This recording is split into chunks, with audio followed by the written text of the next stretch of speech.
Hi everyone, this is Jessica Canty. I am your life and career strategist. I have a passion for helping people go from unfulfilled jobs to their dream careers. Welcome you all. So it's Tuesday. It's 10:30. It's time for careers and coffee chat. Every Tuesday at 10:30 in the morning, we take a pause in our day. I know you've been working and working already, and it's only 10:30 in the morning because you're out there being awesome. But awesome people recognize in order to continue in their superior skills, their unique gifts and talents, they have to take a pause. They have to take a break. And that's what the point of careers and coffee chat is for. We take a break mid-morning, push away from our desks, put down our laptops, put down our phones, put the emails to the side for a moment or two, just to be amongst a community of people who are pressing towards career excellence, a community of people who are ready to shift and change their career from being drudgery, unfulfilling, just not a place of passion and peace, to that passion filled dream career lifestyle. And this is where we begin to discuss that. Welcome to Cubicle Country. If this is the first time we're meeting, hello. I call myself a life and career strategist because I've committed my life to making sure that I develop skills and tools and all these different resources for people who are ready to make a shift in their career. And I wanted to come on here today for our regularly scheduled coffees and careers and coffee chat and chat with you all. At any given point, the flow of this conversation is making sure that if you have any career questions, you can put them in the chat box down below. This is sort of an Ask the Career Coach platform and space as well. And I just wanted to come in and chat with you all today about concerns over your careers, things that you are worried about, things that you have questions about, things that you're uncertain about. And as we get into this, before I forget, I want to make sure that I tell everybody that the conversation doesn't end here. There's so many ways to interact with myself and my team of subject matter experts. You can interact with us over Careers and Coffee Chat. You can also check out our podcast, Cubicle Conversations, Discussions to Accelerate Career Goals. And you can also join our exclusive Facebook group. And you want to do that. Let me tell you why. Because we give exclusive offers and resources to those who have joined the Facebook group. We want to honor your commitment to career excellence. You decided to join our group out of the millions of groups on Facebook, out of the millions of groups on different social platforms. We want to honor your press and honor your commitment if you join our Facebook community. We develop specific resources just for that community to make sure that you're amongst people who are striving and thriving towards accomplishing their career goals. And I want to say thank you for joining us this morning. So I kind of debated about what it is I wanted to talk to you all about today. Over the last couple of weeks, we've been kind of addressing mindset hurdles. We've talked about looking at what to do if you don't get the job. We talked about what to do if you had some mindset hurdles from your childhood, what people told you about your career. We've even talked about what does it look like to have a Christ-centered career. So everything was around mentality. So this morning, I want to talk a little bit about the physical body, our physical bodies. We talked about our mental health, which is important, especially in this month, highlighting mental health for African Americans. I am an African American. I am a mental health practitioner. So I'm excited that there's a month set aside to have conversations around that mental health piece. Welcome you all. Welcome. So today I want to talk about the physical body and how it shows up in our careers. I don't take it lightly that hey, so glad you're here. So one of the things that has come up in light of COVID-19, in light of being quarantined and isolation, whatever term you want to put on keeping ourselves safe, a lot of us are not keeping our physical bodies safe. We're keeping, we could put the mask on. We could limit our exposure outside. But when you're inside, are you keeping your physical body safe? You can bleach and Lysol and Clorox everything down. But unfortunately, what's happening is that because we are in our homes for the bulk of the day, some of the ways that we would have had physical activity has decreased exponentially. Like, it is just ridiculous how, how much we don't move as much as we used to. I'll raise my hand so nobody else has to. Before our world changed, I used to catch the train back and forth to work. And the commute from the car, gathering up my belongings, walking to the train station, from the train station into my building, that was movement that I don't necessarily get now. So I have to be very, very intentional about moving my body. I have to be very intentional about drinking water and making sure that I take in healthy foods. Now, some of you might be asking, what in the world does this have to do with our careers? It has everything to do with our careers. Because one of the things, and this kind of touches on mental health as well, but one of the things that's come up is that when we're teleworking, there's a lack of boundaries. We're never away from the office. We're always physically in the office. And when like I told you all, I was taking my bags out. I had 3-4 bags I would carry to the office. So that was weightlifting. I didn't realize I was weightlifting.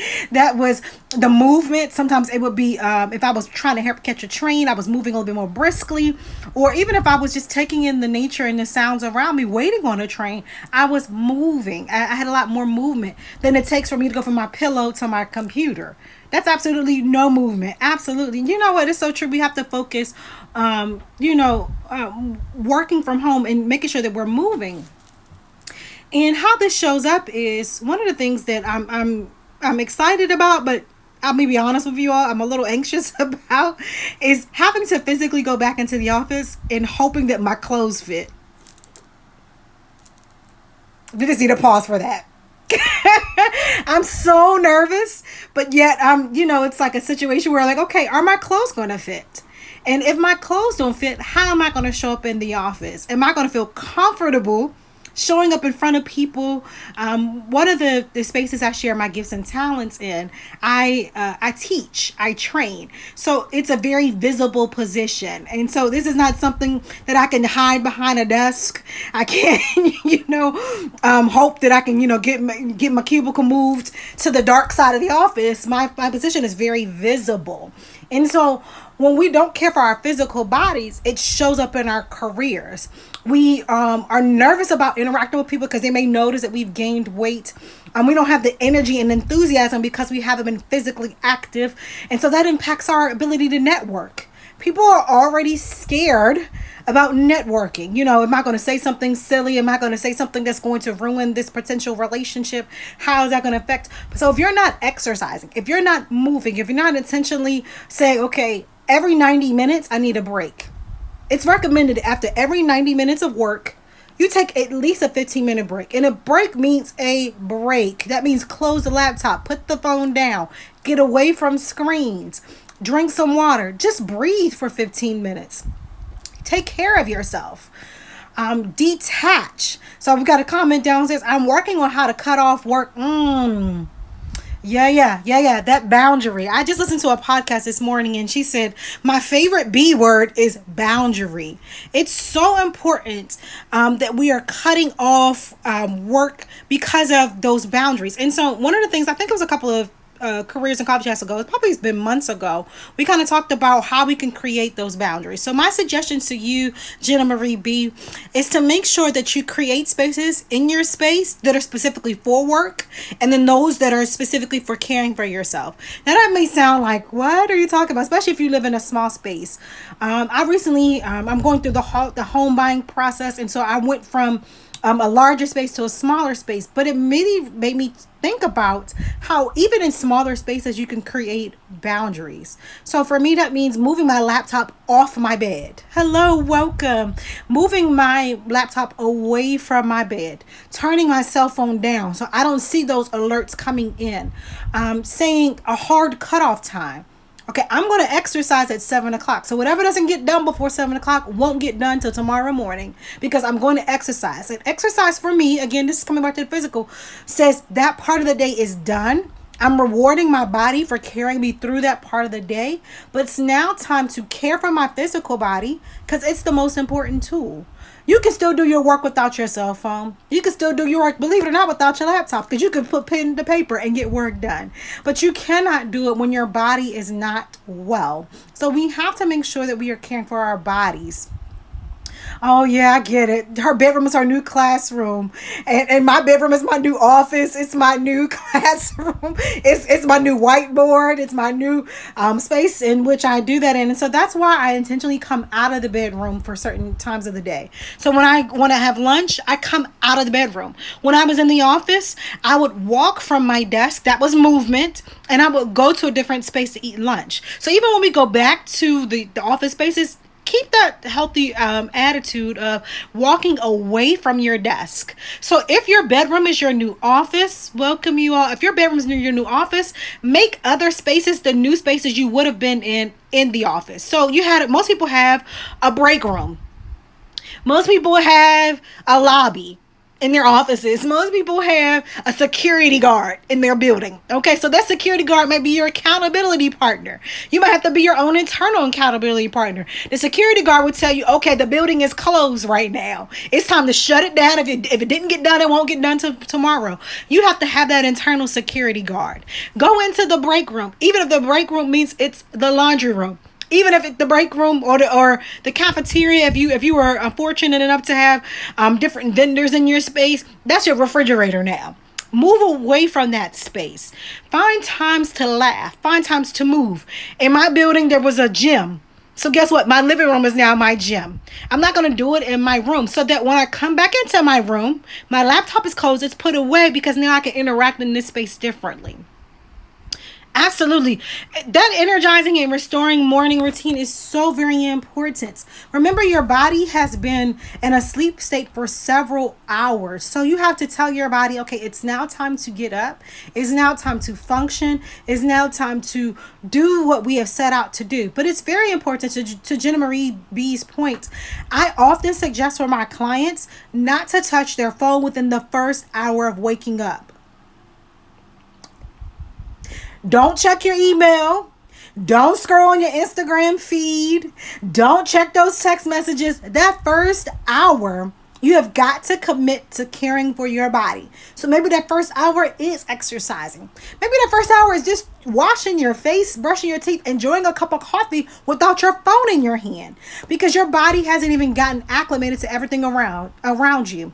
And this is not something, hippy dippy, but if you think about it, I know I'm so guilty of it too. I'm pressing myself to say, put that phone down, put it down, don't even touch it within the first hour. And I've noticed a complete difference, because I feel like I'm already moving. I'm going because that email has to be responded to. That text message has to be responded to. Who called me while I was sleeping? I'm giving myself that hour to prepare my heart and mind for the day. Leave that phone alone. And the other thing is, when we're talking about spending that hour, it's also setting the tone for our day. That's creating a boundary.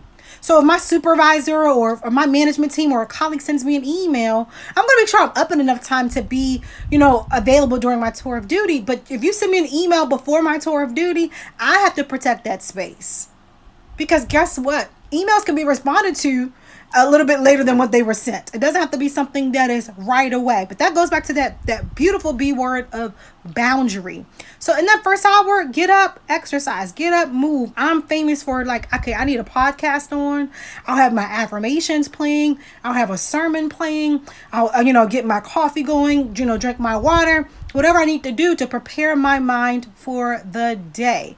Because what happens is, and this is based on research for insurance companies and doctors, is that if they say it is unhealthy and unsafe and dangerous to drive while drowsy, why are you driving your life while sleepy? Why are you driving your business decisions and you just still haven't even cleaned the crust out your eyes?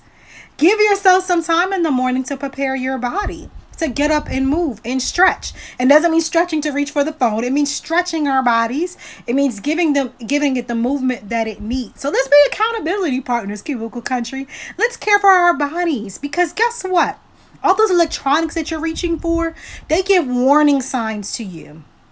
They let you know your battery is running low.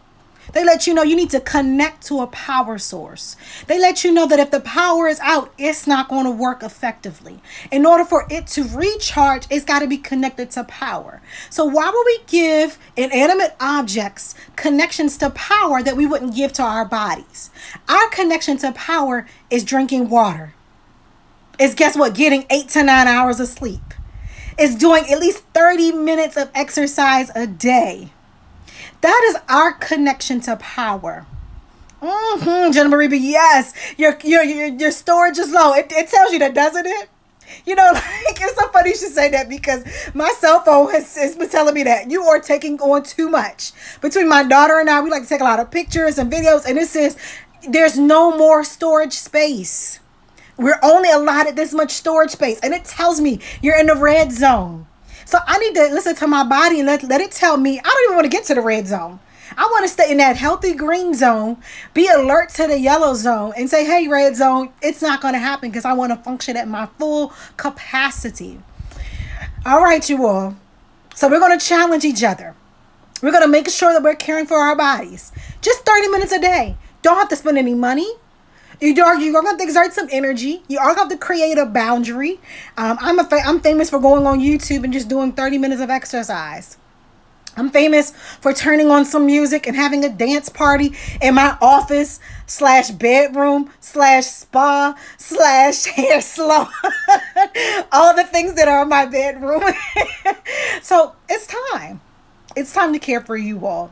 You did the first step by taking a break and joining me. Congratulations. I'm so proud of you for taking a break in your morning to join me. Keep up that good work and caring for the most important tool, which is you. And Jenna Marie B has suggested some channels on YouTube. Go check that out. Go check out Jenna Marie B, because she's got some random yet riveting conversations. Random yet riveting. Yes, it's ramblings. The conversations. Go check out Royal Legacy Events, because if you're stressed out over your event that's coming up, your wedding, it's time to put that down. Create a boundary. Hire an expert. Go check out a career coach. I think I saw one on here, the resume. Yes, Rock My Resume. Go check out Rock My Resume. Stop stressing out over not having your resume reviewed. This is a part of taking care of your body. And hey, I'm a career coach too. I've got the tools that you need. You want to connect with me and get those tools? Check out the link in my bio. Head over to jessicacanty.com and join our Facebook group. All right, Cubicle Country, get back out there and be awesome, because that's what you are.